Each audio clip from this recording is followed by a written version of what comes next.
Today I'll walk you through how to freeze columns in Power BI, even if you're a total beginner or just need a quick refresher. By the end of this guide, you'll know exactly how to keep your important data visible while scrolling through your reports, so you can analyze your information more effectively. Let's get started. First, open Power BI Desktop. This is where all the magic happens.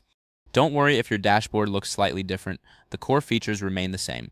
Once you have Power BI open, navigate to the Visualizations pane on the right side of your screen. This is where you can choose how you want your data to be displayed. Next, click on the Matrix visual. The Matrix is a powerful tool that allows you to present your data in a grid format, similar to a spreadsheet. It's like laying out your data on a table where you can easily see relationships and patterns.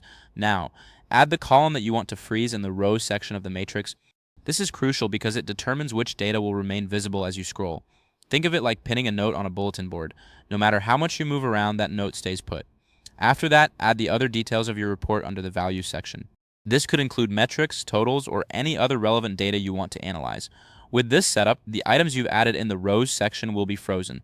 This means you can scroll horizontally through your data while keeping the first column intact. Imagine you're reading a long book. You want to keep the title page in view while flipping through the chapters. That's exactly what freezing columns allows you to do in Power BI. And there you have it. You've successfully learned how to freeze columns in Power BI. This feature is incredibly useful for maintaining context as you analyze your data. If this helped you out, please give the video a thumbs up. If you run into any issues, leave a comment below. Subscribe for more actionable guides. Thanks for watching.